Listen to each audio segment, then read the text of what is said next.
Good morning. Greetings from the porch. Welcome to January, and I'm back from a hiatus. I'm back from a hiatus. I was thinking about the dentist. Nobody really likes going to the dentist. It's really not fun. You know, back in 1960, I think it was, they made a film called The Little Shop of Horrors. And one scene in there involved a very young Jack Nicholson, and he was a guy who liked going to the dentist, and he really enjoyed it. And there's a lot of things just intrinsically wrong, wrong, with that. But nobody likes going to the dentist. And I kind of went to the dentist yesterday, but it wasn't at the dentist's office. It was at church. When my very good friend and pastor started preaching, it started to hurt. You know, there are some things he was saying that just struck a nerve. And not only did it struck a nerve, I could see it coming.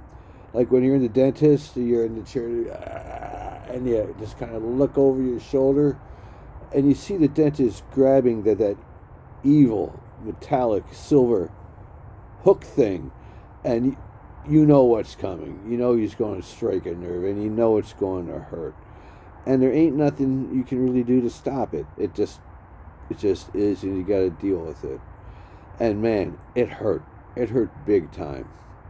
But it wasn't so much that pastor was trying to inflict pain on me.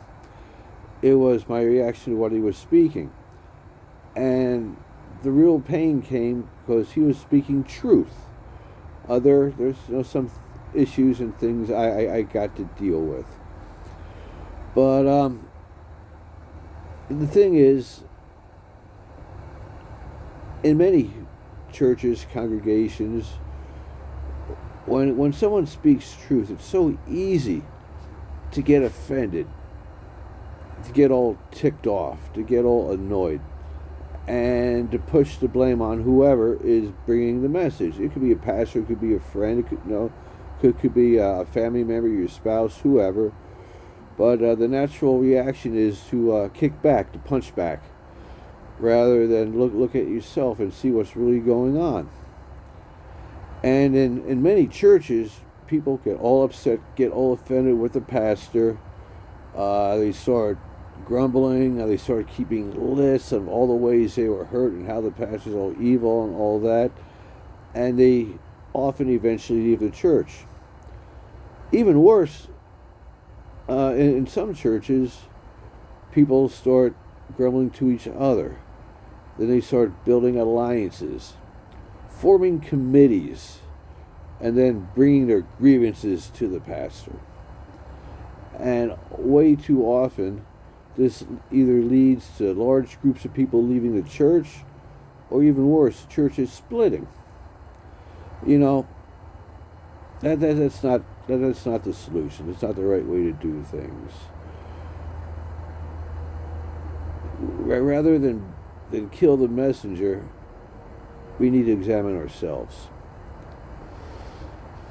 We need to look in to see what's really going on. Why are these words striking deep? More often than not, something inside of us is being exposed. Some issue we need to deal with. We need some correction in our lives. We may need to seek counsel. No, not psychiatric counsel, but counsel with the pastor or the elders or someone like that to get at the root of what is really perturbing you. And 9 times out of 10, it's you, not them. But it's so easy just to get offended and have a little hissy fit. That's not the way we're supposed to be. That just ain't supposed to happen. So I'm right now.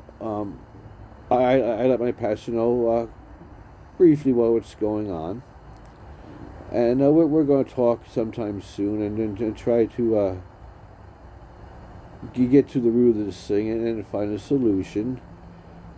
And then move on and move forward. You know, when things get exposed, you know, it's like if you're driving down the road and there's a big old nasty pothole. You can either sit there and get mad at the road people, or you can take another route or drive around the pothole. You just don't go back into the pothole and scream at the Department of Transportation and write letters to the governor. You do what you can to avoid the pothole. Don't hit the same pothole twice. I mean, unless you like, giving your mechanic a whole bunch of money. I mean, my mechanic's a good guy, but I want to keep as much money to myself. Yeah, so when you're sitting there and pastor says something that strikes a nerve, that's good. The nerve got exposed. There's a problem that needs to be fixed. So do what you can to fix that. Okay, have a great day and stay awesome. Bye now.